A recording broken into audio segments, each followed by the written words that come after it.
to get it. All right. Rick, you ready for me to start? Ready. All right, so Rick Goldman began making websites in 1995, and he says he's starting to get pretty good at it. His first job was cooking in the restaurant at Richard's Department Store, which used to be in the Hollywood Fashion Center at 441 in Hollywood. He changed jobs and worked as a cook at Howard Johnson's in Sunny Isles, where he met Dora Lee, and they were married 4 years later. He then went on to Figaro's Pizza Restaurant on 163rd. He learned to make pizza. He got his first lesson in marketing there, which he's going to explain shortly. His clients have included the City of Fort Lauderdale, the Miami Herald, and FIU. The Herald and FIU both came from relationships Rick nurtured from contacts he had met at BNI. Most of Rick's clients are not big-name brands. They're small business owners like everyone in this room today. Most of Rick's clients come from doing an online search or from BNI and from existing clients that have recommended him. So let's please help me welcome the president of Ad Excellence, Rick Goldman. Thank you, Jonathan. So when I worked at the restaurant, we would toss the pizza, and the only reason that you toss the pizza is because it looks cool. So you're actually stretching the dough when you toss the pizza, but now when I'm out somewhere and I'm tossing pizza, I'm really just showing off. You stretch the dough, but you increase the chance of ripping it. It's a lot easier to stretch it on a countertop, but it's marketing. That's all it is. So I worked in a place, the counter was here, pizza guys are back there, customers are there, and they'd come up to the counter and order.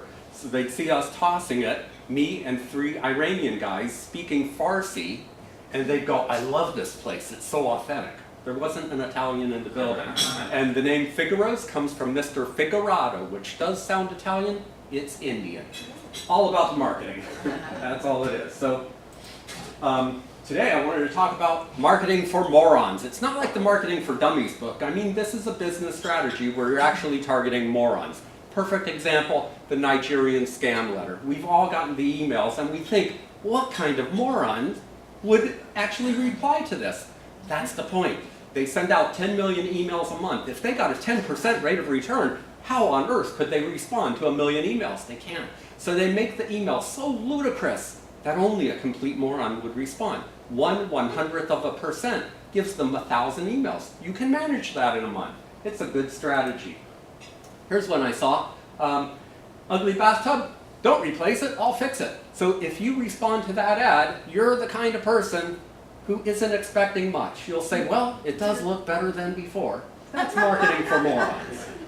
How about this? It's a well-known pool company, and I zoomed in on the side of the truck. We show up. Now the pool may be cloudy, it's a little green, but if you're the kind of guy that's going to be satisfied because at least he shows up, that's who they're targeting intentionally. I had a client years ago, he had a moving company, he wanted a website, and I said, okay, forget the name of your business, we can call the website America's Best Movers, because people will search for that and find your site instead of a list of the best movers. Brilliant strategy. He became #1 in Google, he's getting customers like crazy, and this is the only time in my life that it ever happened. People would click on the link at the bottom to go to my website, and they'd contact me and say, shut off his website, he's a thief. 3 people sent me that message. It has never happened before that or since then. And I found out from them what he's doing is he's scamming them. Let's say you get several bids to move, and they're all right around 10,000. But my guy's 1,900. You're not a smart shopper if you hire him. You're the kind of person he's looking for. So the truck shows up, they demand cash, 10,000 more, and you go, no, I signed a contract, 1,900. And they will show you the contract. And they go, yeah, but tape, boxes, moving the boxes onto the truck, it all adds up to 10,000. Well, the federal government didn't think that was fair. And so I was watching TV one day, and I saw my client go to jail. And so I shut off his website, and I thought if he complains, I'll turn it back on. But he did not complain. So I had this CPA. For years I gave him my tax returns, he'd take care of them. One day he says, Rick, I've known you a long time, I don't tell everyone this, but if you'll give me an extra $1,500, I'll do some really aggressive accounting. And I said, no, I want the regular accounting. because I knew what he just said was either offering to do something illegal, or at the very least it was immoral. He was telling me he's going to do a terrible job unless I give him this $1,500 extra payment. So I knew when I got my return from him, I'd never have anything to do with him again. So when he gives me his return, my return, he tells me, I see you're in the stock market and mutual funds. Mutual funds are terrible. They're run by people who know how to sell mutual funds. I've got a fund. I'm managing it. I'm the CPA. I go, no, thank you. Well, next year I read about him in the paper. He got arrested. He scammed people in his mutual fund. They got a statement. It looked really awesome, but he was just stealing their money. But I loved his defense. The defense was, I'm addicted to sex, and I go to the topless bars, and I'm a big tipper there. That was his defense. So that got him 37 months in federal prison. But when I made his website, he was #1 in Google. But then he joined these partners and did this scam, but he was the only one running the scam. But wait, there's more. So the point is, there's this oversight board of CPAs, and they just couldn't believe the other CPAs didn't know what was going on. So he was the only one who went to federal prison. No one else was involved. They shut down the whole accounting firm. None of those accountants are accountants anymore. So then I had this website or TV commercial I made for a company, and it was 2 partners. So partner A, he's got these connections in Italy. He can buy furniture so cheap it's ridiculous. He'll sell them here and make a ton of money. So he finds partner B, who's got the money. Partner B gives partner A $200,000, and now we're waiting for the furniture to come in. So I said, okay, so to make the commercial, we need to see the furnishing. He goes, no, it's on the boat, it's coming over. And he shows me pictures. So we actually scan the pictures and make the TV commercial. We never got around to making the website. What happened was, all he ever got was pictures. And the guy with the $200,000, he's long gone. So he was marketing for Morons.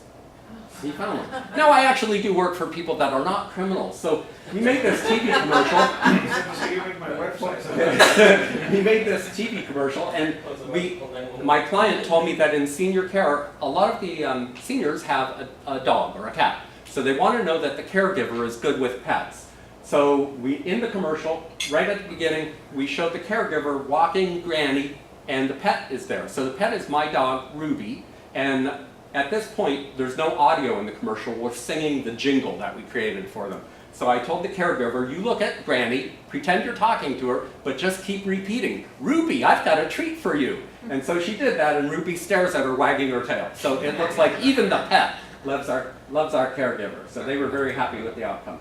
We did this commercial for a pest control company. So we start off with these 2 guys in a storage shed. The phone rings, and he goes, hello, pest control. You want an estimate over the phone, and you don't want a contract, and you want us there today? And they both start laughing. Then we show our guy dressed nicely in front of his nice clean truck, and he says he eats bugs for breakfast. That's his slogan. So that worked really well. Then we put it on YouTube. It gets thousands of views and still brings some customers to this day. We had this client, he said, I want to put a patient in the commercial. I said, it's a really bad idea. We turn on the lights and cameras, they forget how to talk. And that's exactly what happened. I asked the woman, so what was it like when you were 394 pounds? She said, I'd wake up in the morning and wish I was dead. And I said, wow, I got to make this work. So I said to the client, do you trust me? He said, yeah. I said, walk away, pretend we're doing nothing. So I told the woman, hey, we're having a problem with the audio and the lighting, so we just want to adjust things. So I wrote a list of questions. I'm going to give them to your friend. She'll read you the questions. You just answer, and we'll, try and adjust the light and sound. That worked perfectly. We made my favorite commercial that we ever made by doing that. The kid on the slide, he's the only actor in the commercial, a 6-year-old kid. But the rest was real. So we did this commercial. It was years ago when this technology was new. A voice would come on over the speaker if you broke into the house and say, identify yourself, police have been dispatched. And the idea was the burglar hears that, they're going to run. So I volunteered to be the burglar, that's my feet. So when I hear that voice, I'm going like this and you just see my feet turning. So like, how do I get out? So I was an actor. That was my only commercial. We did this for a chef, and we created the website, gave her a marketing strategy, and told her we'll put it on Living Social. They're going to take half the money, but you're going to get exposure. You're going to develop a following. So Living Social starts bringing her customers for $34.99. She's getting about $15. But it worked. Then she raised her price to $69.99. She's now having 2 classes a week at $100 a piece. She doesn't need Living Social anymore. So it's a good strategy for her. We made this viral web video where I'm holding a sign that says we'll program websites for food, and the guy there is an actor, and we made up a name of a news station. He's interviewing me. And then I go and spray water on a windshield of a car, and I'm wiping it off, and I go, need a website for your business, ma'am? She beeps the horn and takes off. She's an actor too. And so we got 37,000 views, and I got one of my biggest clients ever, an auto dealership in Orlando, who wanted to spend $400,000 a month, just because I was willing to make a fool of myself in front of a camera. So if you want me to help make a fool of you in front of a camera, I'd be happy to do that. We'll make a viral video.